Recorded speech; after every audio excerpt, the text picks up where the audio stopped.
በኢራንና በእስራኤል መካከል ያለው ጦርነት ከተጀመረ በዘጠነኛ ቀኑ ሌሊቱን በድንገት ከአሜሪካ የተነሱ ፈንጂ ጣይ አውሮፕላኖች ለኢራን የድንጋጤ ለእስራኤልም የደስታ ሌሊት አድርገውታል። ብዙዎች ሲፈሩት እንደነበረው ሳይጠበቅ በድንገት አሜሪካ በኢራንና በእስራኤል መካከል ያለውን ጦርነት ተቀላቅላ ሌሊቱን በኢራን መሰረተ ልማቶችና በኒውክሌር ጣቢያ ላይ ጥቃትን አድርሳ የኒውክሌር ጣቢያቸውን አውድማለች። በዚህም ጉዳይ ላይ የአሜሪካ ፕሬዝዳንት ዶናልድ ትራምፕ በሰጡት መግለጫ ወደ ጦርነቱ ተቀላቅለናል፣ ወደ ኢራን የሰነዘርነው ጥቃትም የተሳካ ነበር ብለዋል።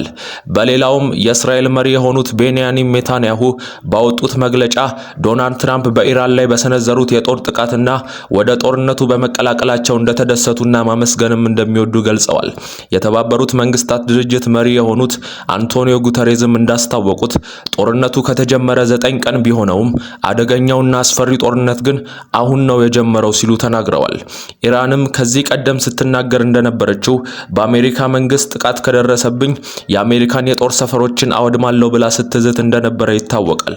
ያንንም ተከትሎ የኢራን መንግስት እንደቃላቸው በአሜሪካ ላይ ጥቃትን ታደርሳለች ተብሎ ዓለም በፍርሃት ውስጥ ወድቃለች። የአሜሪካ ፕሬዝዳንት ግን ይህን ዛቻ ችላ በማለት በመግለጫቸው ወደ ኢራን ገብተው የኢራንን መሰረተ ልማቶች ያናወጡትን የአሜሪካ ጦር አውሮፕላኖች ያለምንም ጉዳት በሰላም ከኢራን መውጣታቸውን ተከትሎ ለጀግኖቹ የአሜሪካን ተዋጊዎች እንኳን ደስ አላችሁ፣ ዛሬ የሰራችሁት ትልቅ ታሪክ ነው ሲሉ የአየር ኃይል አባሎቻቸውን ማወደስ ቀጥለዋል። ነገር ግን ጥቃት ከደረሰባት ከኢራን የሚሰጡ ምላሾች የሀገሪቱን ሰላም እንደሚያጠፉት ይገመታል።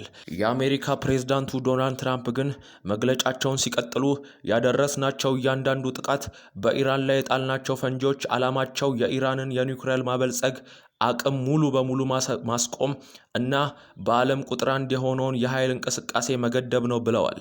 የአሜሪካን ፕሬዝዳንት ዶናልድ ትራምፕ በዚህ አላበቁም። ሌላም በኢራን ላይ የተነጣጠረ ተጨማሪ ጥቃት ይኖረናል ሲሉ ለኢራናውያን ስጋት፣ ለእስራኤላውያንም ተስፋ የሚሆን ዜና አብስረዋል። በመጨረሻም ትራምፕ የኛ የጥቃት ዓላማ ተሳክቷል፣ አሁን የምንፈልገው ሰላም ነው።